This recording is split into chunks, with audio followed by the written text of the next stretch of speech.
Hello दोस्तों, हम लेकर आए आपके लिए एग्ज़ाम एनटीपीसी के लिए एग्ज़ाम के लिए प्रश्न लेकर आए हैं। प्रश्न एनटीपीसी और एसएससी के लिए नंबर सिस्टम है। तो 1 से 100 तक के कुल आवाज़ युग्म जिसको बोलते हैं ट्विन प्राइम की संख्या बताना है। तो 1 से 100 तक की कुल आवाज़ की संख्या कितना हो जाएगा? तो इसका आंसर हो जाएगा 8। आवाज़ संख्या ऐसे दो संख्या जिनका अंतर ये ट्विन प्राइम को बोलते हैं आवाज़ युग्म जिसको ऐसी संख्या जिसका अंतर 2 हो, यानी ये 3, 5, 5, 7, 11, 13, 17, 19, 29, 31, मतलब कि दोनों का अंतर 2 है। 41, 43, 71, 73, 59, 61, यानी 1, 2, 3, 4, 5, 6, 7, 8 हो। अब आवाज़ संख्या पूछेगा 1 से 20 तक के 8, 1 से 30 तक के 10, 1 से 50 तक के 15, 1 से 75 तक के 21, 1 से 100 तक के 50, यानी 1 से 20 8 हुआ, 1 से 30 10 हुआ, 1 से 50 15 हुआ, 1 से 75 21 हुआ, 1 से 100 25 हुआ। इसका गुणनखंड पूछ रहा है, इतना के कितने गुणनखंड होंगे? तो इसको 2 के स्क्वायर किए पावर 10 है, 7 के क्यू है 2 दूनी 4, 2 के पावर 4 किए 16 आ गया, फिर 11 लिखे, फिर 2 के पावर 5 इंटू 2, तो इसको मल्टीप्लाई करें 2 के पावर 20, 7 के पावर क्यू और 2 के पावर 8 हो गया, मल्टीप्लाई किए 11 के स्क्वायर। अब बोला भाज गुणन करते जो पावर है सबको जोड़ दें, 20 + 3 8, 20 + 3 + 8 + 1 + 2 + 2, टोटल आवाज गुणनखंड 36 हो गया। ठीक उसी तरह इसका 10 के पावर 5, 19 के पावर 6, 20 के पावर 3, 12 के पावर 3 के आवाज़ गुणनखंड। तो इसको भी तोड़ें 2 × 5, 19 को सिरा दिए और फिर इसको तोड़ें 2 दूनी 4 5 20, फिर 12 को 2 दूनी 4 4 12। अब इसका पावर को जोड़ें 2 के पावर 5, 2 के पावर 5 के पावर 5, तो टोटल 10 हो गया पावर। यहाँ पर 6 हो गया, फिर यहाँ पर 2 के पावर 3, इसमें 2 के पावर 3, इसको तोड़ेंगे 2/3 × 2 के पावर 3 × 5 के पावर 3, 3 का 3 6 3 3 9, फिर 9 पावर को जोड़ दिया 3 3 3, तो टोटल कितना आया 34 हो गया आवाज़ गुणनखंड।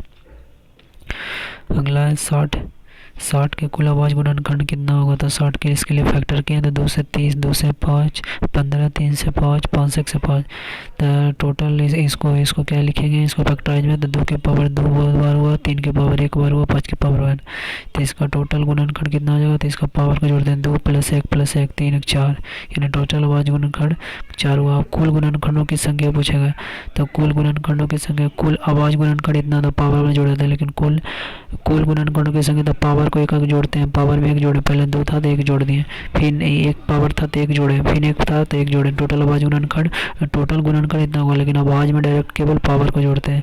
अगला सभी गुणनखंडों का योग, तो सभी गुणनखंड का योग करेगा तो जितना पावर आएगा उसको 0 से शुरू करके उतना तक लिखना है, यानी 2 के पावर 2 है तो 2 के पावर 0, 2 के पावर 1, 2 के पावर 2, 3 के पावर 1 है तो 3 के पावर 0 + 3 के पावर 1, 5 के पावर 1 है तो 5 के पावर 0 + 5 के पावर 1, टोटल सम को करने तो 168 आ गया।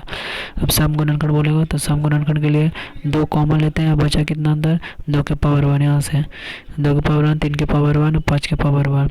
अब इसको गुण में इस पावर को जोड़िए, 1 पहले था 1 ऐड कीजिए, फिर 1 ऐड कीजिए 2, फिर 1 ऐड कीजिए तो 2, तो 2 दूनी 4 4 दूनी 8।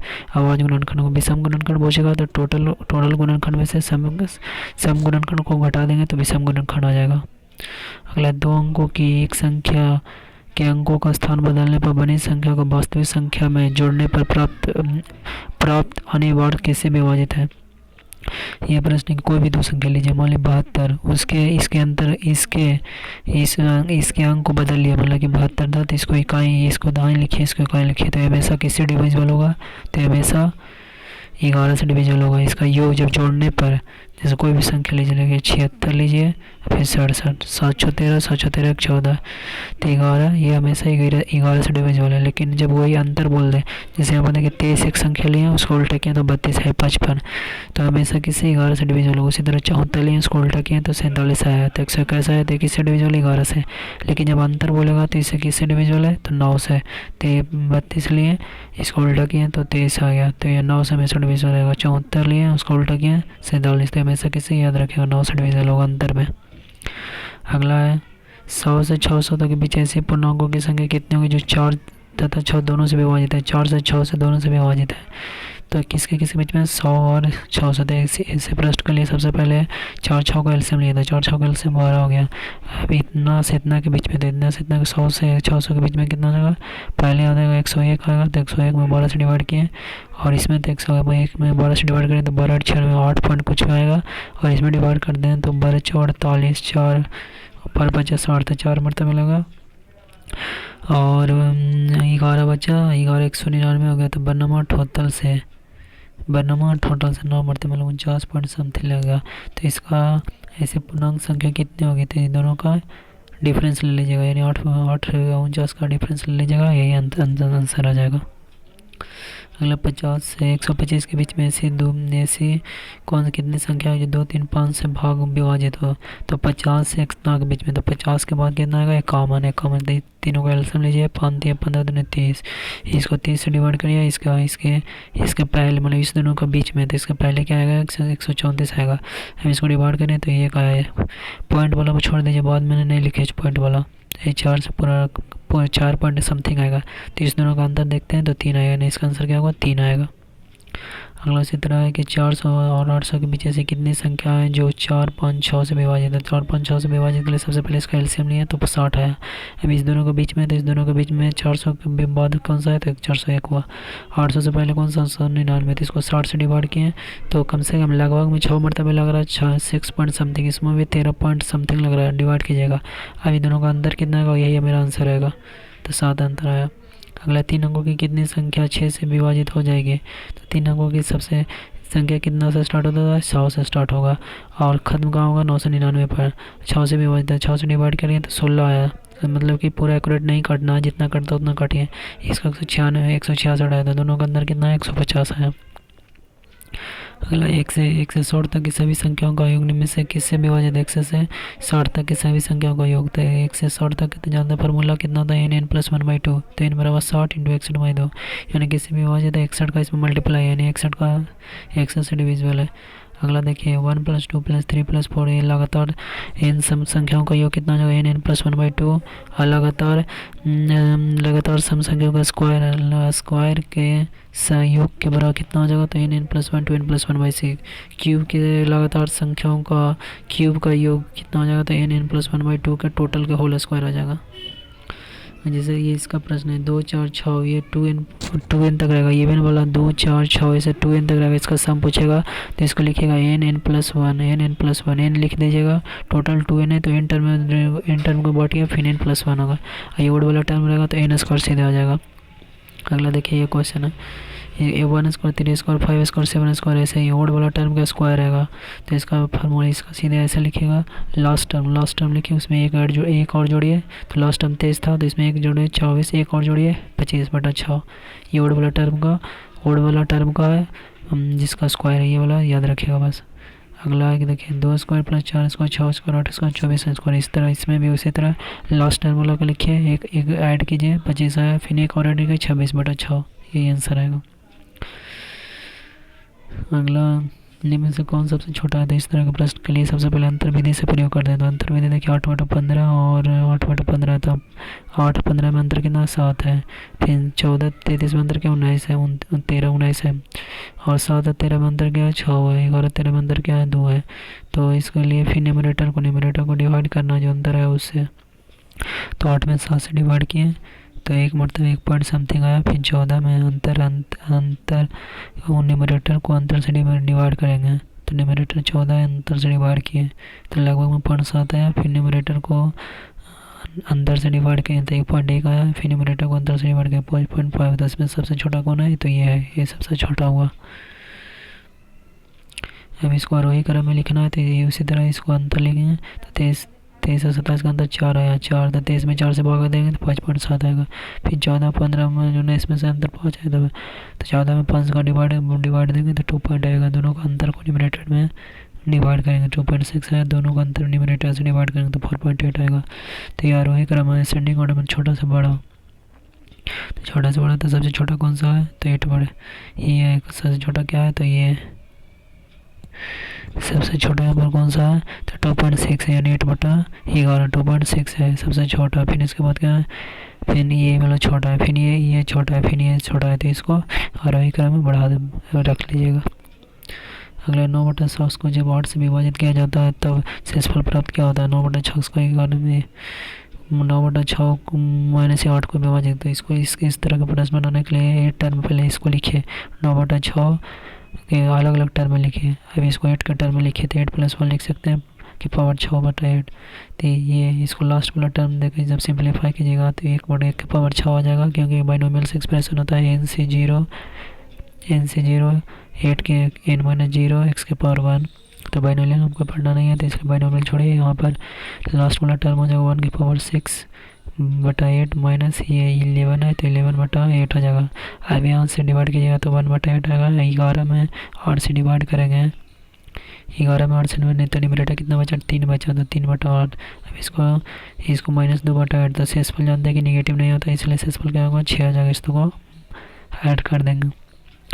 उसी तरह अगला क्या है, 17 के पावर 200 को 18 से विभाजित करने पर शेषफल क्या होता है। 17 के 200 के पावर को 18 के टर्म में लिखेंगे तो 18 - 1 के पावर 200/18, तो 1 के पावर -200/18 कितना हो जाएगा, 1 ही आ जाएगा। तो शेषफल यहाँ पर क्या होगा, 1 आएगा। लेकिन नेगेटिव वाला में क्या करते हैं, जब यही आता है -1/8 तो नेगेटिव शेषफल कभी नहीं होता, इसलिए कितना हो जाएगा 17 आएगा। ये दोनों को ऐड कर देंगे, 17 आ जाएगा। अगला 17 के पावर 99 को 18 से विभाजित करने पर तो 17 का पावर 99, तो उसी तरह 18 के टर्म में लिखेंगे तो 18 के टर्म में लिखें तो 18 के -1 के पावर 199 बाइनोमियल तो लास्ट वाला टर्म को क्या लेते हैं तो -1 के पावर 199, तो कितना हो जाएगा -1 1/18। तो शेषफल नेगेटिव नहीं होता इसलिए 17 लिखें।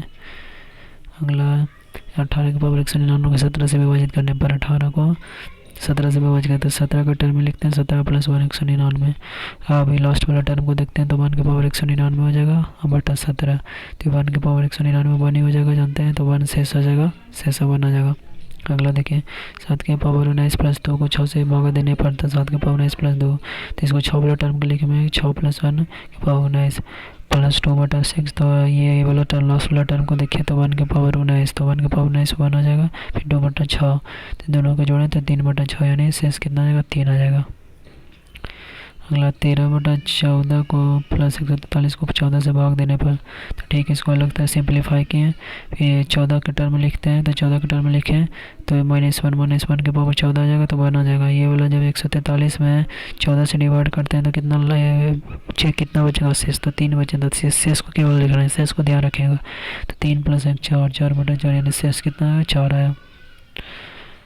अगला है व्यंजक कितना का इकाई स्थानांक ज्ञात कीजिए, तो इकाई स्थानांक ज्ञात करने के लिए क्या करते हैं, घात में 4 से डिवाइड करते हैं, पूरा कट गया तो 4 लिखते हैं, नहीं कटता है तो शेष बचता है उसको लिखते हैं। जैसे लास्ट 2 डिजिट को डिवाइड किया 5 से, तो 5 से डिवाइड करेंगे तो 4 से 4 4 1 5 4 दूनी 8, शेष कितना बचा 3, तो इसको 3 लिखे, 5 के पावर 3 इन्हीं डिजिट निकालना है। इसमें 4 से लास्ट 2 डिजिट में डिवाइड किया तो पूरा कट गया यानी 6 के पावर 4 हो जाएगा। फिर इसमें 4 से डिवाइड करेंगे तो 4 से 4 4 3 12, शेष कितना बचा 2, तो इसको 2 लिखें। 5 के पावर 3, तो 5 के पावर 3 करेंगे तो यूनिट डिजिट कितना है 25 25 125 यानी यूनिट डिजिट 5 है। 6 के पावर से 4 पड़ गए थे 6 36 36 यानी यूनिट डिजिट 6 आ जाएगा। और 3 के स्क्वायर करेंगे तो यूनिट डिजिट 9 आएगा, यानी इकाई डिजिट यानी 9 6 15 15 6 5 11 11 में इकाई डिजिट 1 आया प्लस 9 20 यानी इकाई डिजिट 0 हो जाएगा। यहाँ देखिए 1 इकाई डिजिट केवल लेकर चलना है। यहाँ पर यहाँ बस याद रखें कि इकाई अंक ज्ञात करने के लिए घात के अंतिम 2 अंकों में घात के अंक के 2 अंकों में 4 से विभाजित करना है। जब शेष बचा उसको लिखना है, शेष बचा उसको लिखना है। जैसे देखिए यहाँ पर 4 से डिवाइड किए तो शेष बचा 3, तो 3 को पावर लिखें, 5 के पावर इकाई में 3 लिखें, 5 के पावर इकाई में 3 लिखें। और यदि पूरा डिवाइड हो गया तो जो 4 लिखना है पूरा इसमें देखिए डिवाइड होना है 4 लिखें। अगला देखिए इसको पढ़ना है तो 5 के 15 117 का किए, इतना का इकाई अंक निकालना है। तो ये जानते हैं कि 4 से डिवाइड नहीं है इसलिए 0 के पावर 2 लिखे, फिर ये भी 4 से डिविजिबल नहीं है इसलिए 1 के पावर 2 इकाई अंक देखना है केवल। ये इकाई अंक 2 है तो 2 स्क्वायर, इकाई अंक 3 है तो 3 स्क्वायर, तो 0 + 1 + 4 9 4 13 14 इकाई अंक कितना है 4 आएगा। अगला इतना वाला कितना हो जाएगा, तो इसका इकाई अंक निकालना है। तो देखिए उसी तरह 138 में 4 से डिवाइड किया तो देखिए 4 दिया 12, 4 जो 16, शेष कितना बचा 2 बचा। उसी तरह पहले एक बार सबको अलग अलग डिवाइड कर लीजिएगा। 123 पावर को घात को 123 में 4 से डिवाइड करें तो 4 दिया 12, 3 बचा शेष। अगला 133 में 4 से डिवाइड तो 4 दिया 12, 4 दिया 12, तो एक शेष बचा, शेष एक बचा देगा। तब इसको यूनिट डिजिट 7 है तो 7 शेष कितना बचा 2 बचा, तो इसका पावर 2 की है। फिर 8 था, यूनिट डिजिट यहाँ 8 था, तो इसका शेष कितना बचा 3 बचा, तो 3 इसके पावर चढ़ा है। फिर उसी तरह यूनिट डिजिट कितना 3 है, तो इसका शेष कितना बचा 1, तो इसको क्या है अब इसको स्क्वायर कीजिएगा, 7 का स्क्वायर 49, तो 49 में यूनिट डिजिट कितना 9 है, तो इसलिए 9 लिखे। फिर 8 के कीजिएगा 8 14 64 512, 512 यूनिट डिजिट कितना 2 आया। फिर 3 के पावर 1 3 आया। अब इसको कहते 9 दूनी 18, 18 14 यूनिट कितना आएगा 4 आएगा। उसी तरह यहाँ पर देखिए 184 इतना को था। उसी तरह इसमें 148 में 4 से डिवाइड करेंगे तो 4 तिया 12, 4 तिया 12, 12 12 तो 4 से 4 मतलब कि कुछ यूनिट मतलब कि शेष 0 बचा, तो शेष 0 बचा तो 4 रखेंगे। क्या बोले शेष 0 बचेगा तो 4 रखेंगे, यानी 4 के पावर 4। अब इसको 122 को 4 से डिवाइड करेंगे तो 4 तिया 12, 2 शेष बच रहा है, यानी 6 के पावर 2 रखें। फिर 131 को 4 से डिवाइड करते हैं तो 4 तिया 12, 4 3 शेष बचे, 8 के पावर 3 रखें। अब इसको डिवाइड करते हैं, इसको गुना करेंगे तो इसको गुना किया तो 4 के पावर 4 की जगह तो 4 4 16 2 बार करते हैं तो 4 4 16 2 बार करते हैं 16, यानी 6 6 यूनिट डिजिट हो गया। अगला 6 6 3 6 का यूनिट 6 का स्क्वायर करें तो यूनिट डिजिट 6 आया। 8 के क्यों करेगा तो 512 यूनिट डिजिट 2 आया। अब इसको गुना किया 6 6 6 3 72, तो 72 2 का 2 आया। अब इसको करना 99 के पावर 7 इतना रहेगा। तो देखिए 99 को बाहर में निकाल लीजिएगा, कितना टर्म आया 1 2 3 4 5 6 6 से गुना करिए। अब जोड़िए सबको अपने बेस नीचे, क्योंकि 1/7 + 2/7 + 3/7 ये लगातार है। तो सब इसको जानते हैं कि 7 6 6 5 11 4 15 15 3 18 18 तो 20 इसको जोड़ दीजिए। सिंपल था ये।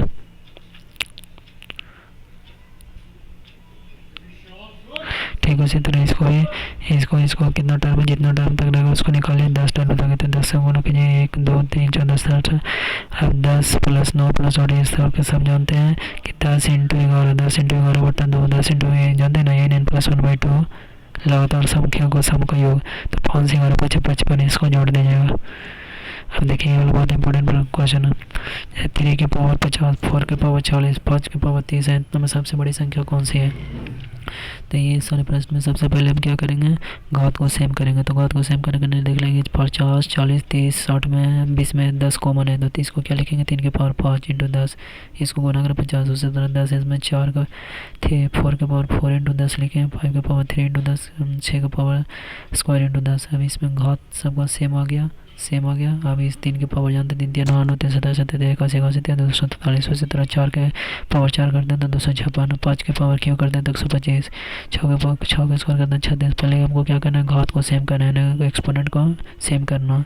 अब इसमें देखते हैं कि सबसे बड़ा कौन है, तो इसमें आराम से देख सकते हैं कि 243 256 125 136 में सबसे बड़ा कौन है 256 है। तो बड़ा है तो बड़ा आधार बड़ा होगा, बड़ा है तो बड़ा आधार वाला क्या होगा बड़ा होगा, यानी ये बड़ा है तो सबसे बड़ा हो जाएगा। अगला देखिए इसी तरह का प्रश्न एक और है कि इनमें से सबसे बड़ी संख्या कौन है। तो इसी तरह इसमें से देखिए इसमें से कॉमन बेस को मतलब क्या बोले घात को सेम करना है, एक्सपोनेंट को सेम करना। तो घात इसमें देखिए 12 से हमें कॉमन है 12, तो इसको क्या करें कि 12 ऊपर आ जाएगा तो 5 नीचे रखते हैं, तो के पावर 5 × 12, फिर 3 के पावर 4 × 12, 4 के पावर 3 × 12, फिर 5 के पावर स्क्वायर × 12। अब इसमें देखते हैं कि अब इसको में देखिए कि बेस वाला में कौन आधार वाला में कौन सबसे बड़ा है। तो 2 के पावर 5 कर 32 करते हैं, 3 के पावर 4 कर दें 81 करते हैं, 4 के पावर 3 करते हैं 64 करते हैं, 5 के पावर स्क्वायर करते हैं तो 25 आता है। सबसे बड़ा कौन है तो ये है, तो सबसे बड़ा कौन हो जाएगा ये हो जाएगा। अगला देखिए इसको सिंप्लीफाई करना था, सीधे करना था। इसको ये ब्रैकेट वाला पहले तोड़ दें तो 3/2 लिखे -1/3 1/6। अब एलसीएम कितना लिए 9 लिए तो 3 कितना हो जाएगा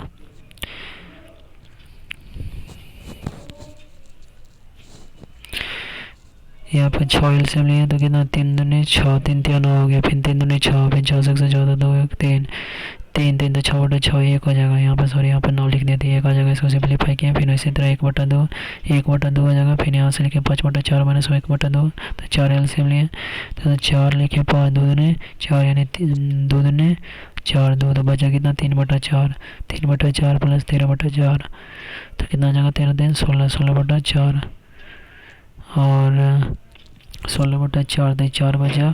ये कितना 8 में से फिर 8 पुनः 1/2 माइनस 4 बचा तो कितना बचा 4 पुनः 1/2 आंसर। अगला, एक व्यक्ति अपनी आय का 1/4 भाग भोजन पर 1/4 भाग भोजन पर 2/3 भाग मकान के किराए पर तथा शेष जो इतना रुपये है, जो शेष कितना आय का जो इतना रुपये है तो अंश सामान पर खर्च करना, तो उसके मकान का किराया का ज्ञात कीजिए। तो देखिए 1/4 है 2/3 है तो इसका एलसीएम लिया 4 3 का एलसीएम 4 3 12, 12 के 1/4 भाग भोजन पर करा है, भोजन पर कितना करा है 4 1/3 टोटल एलसीएम लिया तो 12 12 बोले टोटल इसका खर्च था तो 1/3 भोजन पर किया, 2/3 मकान पर तो बचा कितना 1, तो इसी क्वेश्चन में दिया 1 किसके बराबर है इतना के बराबर, तो भोजन पर खर्च कितना हुआ तो क्या पूछ रहा है तो उसके मकान पर खर्च, तो 8 से मल्टीप्लाई किए, तो 8 से मल्टीप्लाई किए। अगला प्रश्न है कि एक परीक्षा में एक छात्र को एक संख्या के 3/14 ज्ञात करने को कहा, लेकिन भूलवश उसने उस संख्या को 3/4 निकाला और इस प्रकार उसको उत्तर से इतना दिया गया तो संख्या ज्ञात कीजिए। तो इस तरह का प्रश्न में 3/14 है और क्या था 3/4 है तो 14, 4 का एलसीएम लिए तो 28 आया, तो 3/4 निकालने को 14 करने को कहा गया, 14 करने को कहा गया 3/14 6 आया, 3/4 निकाल दिया तो इसका सही उत्तर से कितना देगा 15, 15 मतलब कि 15 आया देख, तो आंसर कितना है 1500 150 1/10, तो सही उत्तर क्या होगा, सही अंक 280 10 से गुना कर दिए, तो संख्या क्या तो संख्या गुना कर दिए। अगला देखें, किसी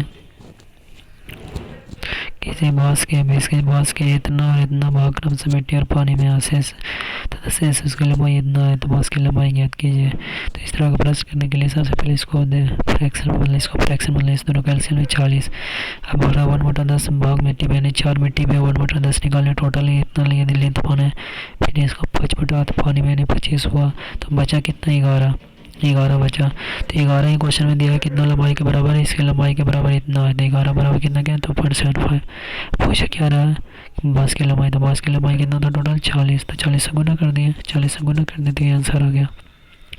अगला देखिए प्रश्न बहुत अच्छा, अगला 50 डिब्बे तथा 50 व्यक्ति है, पहला व्यक्ति हर डिब्बे में एक पत्थर रखता, पहला व्यक्ति क्या करता हर एक पहला डिब्बा में दूसरा व्यक्ति करता हर दूसरे डिब्बे में पत्थर रखता है, यानी पहला व्यक्ति पहला में रखेगा, फिर तीसरा में रखेगा, पांचवा में रखेगा, सातवां में रखेगा, दूसरा व्यक्ति करता है दूसरा में रखता है, चौथा में रखता है, छठा में, तीसरा व्यक्ति क्या करता है तीसरा पाँच में रखता है, उसी तरह छठा में रखेगा, नौवां में रखेगा, 50वां व्यक्ति है तो 50वां व्यक्ति 50वां डिब्बे में रखता तो 50 पत्थर रखता है, तो 50वें डिब्बे में पत्थर की संख्या कितना होगा, तो यहाँ देखिए पहला व्यक्ति एक पत्थर 50वां में भी रखेगा, पहला में भी रखेगा, दूसरा में, तीसरा चौथा 55 16 27 से 50 तक रखेगा, दूसरा व्यक्ति भी दूसरा तीसरा चौथा 55 छठा 17 दूसरा रखेगा, चौथा रखेगा, छठा रखेगा, 8वां रखेगा, 10वां रखेगा, 12 रखेगा, 25 50 ऐसे, लेकिन तीसरा व्यक्ति नहीं रखेगा क्योंकि 3 का मल्टीपल नहीं है 50, 5 रखेगा, 4 भी नहीं रखा, 4 का मल्टीपल 50 नहीं है, 5 रखेगा, 6 भी नहीं रखेगा, 6 का मल्टीपल नहीं है, 6 का 12 में 50 नहीं आता, 7 में भी नहीं आता, फिर 10 रखेगा, फिर क्या रखेगा 25 रखेगा, फिर 50 रखेगा, टोटल पत्थर कितना हो जाएगा इतना आ जाएगा।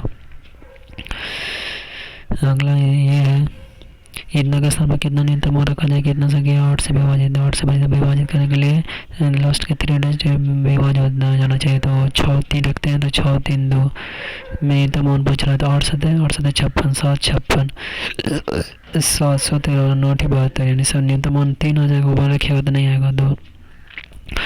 अगला क्या हुआ संख्या वह सबसे बड़ी संख्या कह रहे हैं जो इतना को 11 से विभाजित कर लेंगे, अल्टरनेट डिजिट का सम बराबर होना चाहिए, जैसे अल्टरनेट डिजिट का सम 0 के बराबर है या डिविजल बाई 11, तो 6 2 8 8 यहाँ देखिए 6 2 8 सॉरी ऐसे कीजिए 6 2 8 8 5 13 13 प्लस एक्स 13 7 20 प्लस एक्स इधर से करते हैं तो 2 9 2 11 11 3 14 14 8 22 इधर से कर देते कितना 6 8 14 14 3 17 17 17 3 20 17 9 36 26 3 29 तो ये दोनों का बराबर कीजिए तो x बराबर कितना हो जाएगा, 9 हो जाएगा। मतलब कि अल्टरनेट ओड प्लेस का सम और इवन प्लेस का सम दोनों बराबर होना चाहिए। अगला कि 2 अंकों की संख्या को पुनरावृत्ति के द्वारा एक 4 अंकों की संख्या बनाई जाती है, जैसे इतना और इतना आदि। इस तरह की कोई भी संख्या किससे विभाजित होगी। देखिए 2525, मतलब 2 अंकों की संख्या को पुनरावृत्ति के द्वारा एक 4 अंक की संख्या, जैसे 2 संख्या की संख्या है, इसको पुनरावृत्ति करके 2 अंकों की संख्या पुनरावृत्ति करके दोबारा एक 4 अंकों की संख्या बनाई जाती है। 25 25, 26 26, 26 26, 32 32 किससे विभाजित है ये पूछ रहा है। तो इसका सीधा आंसर रखिएगा 101 से विभाजित है, 101 से विभाजित है। जैसे हम 3 ये 2 अंक में तो 101 होगा, 2 अंक में जैसे लिखें 36 36, 101 से विभाजित है। 72 72, 101 से विभाजित है। 89 89, 101 से विभाजित है, लेकिन 3 डिजिट में चलेंगे। 1 2 5 1 2 5 एक किससे विभाजित है, तो याद रखिएगा कि 1 1 2 डिजिट में रखेगा। कितना 1 2 3, 3 अंक के बाद डिवीजन यानी 2 सुना पड़ेगा, 3 अंक के बाद डिवीजन यानी 2 सुना पड़ेगा। जैसे देखिए अभी हम बोले तो 25 25, 25 25 बोले तो 1 1 रखेंगे, 2 अंक के बाद रिपीटेशन है यानी 1 सुना पड़ेगा। 3 अंक के बाद रिपीटेशन है तो 2 अंक के बाद सुना पड़ेगा, 1 कम पड़ेगा। जैसे हम लिखें 1 2 5 4, फिर 1 2 5 4, ये 4 डिजिट है तो कौन सा डिविजन होगा, तो ये लिखेगा 1 1 2 डिजिट लिख दीजिएगा लास्ट में। फिर 3 डिजिट 1 2 3 4 डिजिट के बाद रिपीटेशन है तो यानी 1 2 3 लिखेंगे। किस डिविजन है, 1 2 3 4, इतना से डिविजिबल है। 1 2 3, ये 4 आएगा तो 3 लिखेंगे। उसी तरह एक और बताते हैं 1 2 3 4 5 6, 1 2 3 4 5 6, कैसे डिविजिबल है तो देखिए 1 1 लास्ट में लिख दीजिएगा। अब देखिए कितना का बार रिपीटेशन हो रहा है, 1 2 3 4 5 6, 6 डिजिट, 1 2 3 4 5 6 डिजिट यानी 5 दीजिए। 1 2 3 4 5 को सुना दीजिएगा। जैसे अभी हम आपको बोले ना 25 25 रहेगा तो किसी डिविजन होगा 1 1 रख दीजिएगा। 2 अंक के बाद रिपीटेशन हो रहा है डिजिट का तो 1 डिजिट रखिएगा यानी 101 डिविजन है। वही 3 डिजिट में क्या बोले 2 5 6 2 5 6, तो 2 ऑर्डर 1 1 रख दीजिएगा दोनों साइड। 3 अंक के बाद रिपीटेशन यानी 2 डिजिट रखिएगा, 1 कम रखिएगा। अगला दिया गया समीकरण में x का मान निकालें, जैसे 0.3 प्लस 0.6 प्लस 0.7 प्लस x का मान। तो इसमें जानते हैं कि जितना बार आएगा जैसे 0.73 पर बार है तो जितना बार है तो जो जितना पर बार है पहले उतना लिखिए, जितना पर बार नहीं उतना घटाइए, और जितना पर बार है उतना 9 लिखिए, और जितना पर बार नहीं उतना 0 डालिए तो 37 बटा 9 हो जाएगा। उसी तरह इसमें देखिए 3 बटा जितना बार है उतना 0 डालिए, 3 बटा 9 हो जाएगा। फिर इतना 6 जितना बार है उस पर 9 डालिए। जैसे हम आपको लिखे हैं 0.273 का बार, तो पहले क्या लिखे 0.273, जिस पर बार नहीं है उसको घटाइए, कितना पर बार है जितना 9 डालिए, 2 पर बार है 0 लिख दिए। जैसे आपको हम लिखे हैं 0.62, तो इसको लिखने के लिए रहेगा तो 62 लिखिएगा माइनस 6, कितना पर बार है ना 1 पर बार है, कितना 1 डिजिट और है तो 90 0, जिस पर बार है उस पर 9, जितना बार आएगा उतना 9 लिखिए, जितना बार नहीं है उस पर 0 लिखिए, तो आंसर आ जाएगा। एक और आएगा मान लीजिए 95 4, ये रहेगा 95 पर, तो क्या लिखिएगा 9 5 4 माइनस मान लिएगा 7 6 5 4, इतना पर बार आएगा तो लिखेगा 7 6 5 4 माइनस 76, जितना पर बार नहीं है 7 6 5 4 में कितना पर बार है उतना नहीं रखेगा, कितना पर बार नहीं है 2 नहीं रखेगा। ठीक है, उसी तरह इसको सॉल्व कीजिएगा। जैसे देखिए यहाँ पर 63 लिखें, कितना पर बार है 99 लिखें। फिर उसी तरह 37 तो 0.37 लिखें तो 37 लिखें। बार कितना पर बार नहीं है, बार है तो 99, जितना पर बार आएगा उतना लिखेंगे, इसको जोड़िएगा। जैसे इसको देखें 3.476 लिखेंगे 34 6 60, कितना पर बार नहीं है 34 पर बार नहीं है, कितना पर बार है 2 डिजिट पर बार है 0 लिखें। उसी तरह 11 77, तो टोटल लिखेंगे कितना पर बार नहीं है 13 पर नहीं है, कितना पर बार है 2 पर बार है 0 लिखें, ये आंसर हो जाएगा। इसको फिर सॉल्व कर लीजिएगा तो आंसर आ जाएगा। अगर नियम से इतना को पूर्णतः विभाजित कौन सा है, तो इतना को पूर्णतः विभाजित क्या है, इसमें से देख रहे हैं कि 5 के पावर 71 कॉमन है, तो 71 यानी 5 के पावर 555 से विभाजित है। इसमें ऑप्शन दिया था, हम ऑप्शन आपको नहीं दिए। अगला प्रश्न है कि दो भिन्नों का गुणनफल, दो भिन्नों का गुणनफल इतना, दो भिन्नों का गुणनफल इतना आता, तो उनका गुणनफल दो भिन्नों का गुणनफल इतना, तो भागफल इतना, तो बड़ी संख्या में, तो बड़ी संख्या मान लो कि दो गुना एक्स और बाई, दो को संख्या मानो, इसमें एक्स ग्रेटर बाई से, तो इसका गुणनफल इतना, इसका डिविजिबल कितना, इतना दिया हुआ है। अब इस दोनों का गुणनफल, इस दोनों का प्रोडक्ट करते हैं, तो इस दोनों का तो भागफल इतना दिया हुआ है, तो इस दोनों को प्रोडक्ट किए हैं, तो देखिए एक्स स्क्वायर का बराबर 7/6, इसको एक्स का सॉल्व कर लीजिएगा, आ जाएगा आंसर। अगला निम्न में से कौन सा पूर्ण वर्ग है,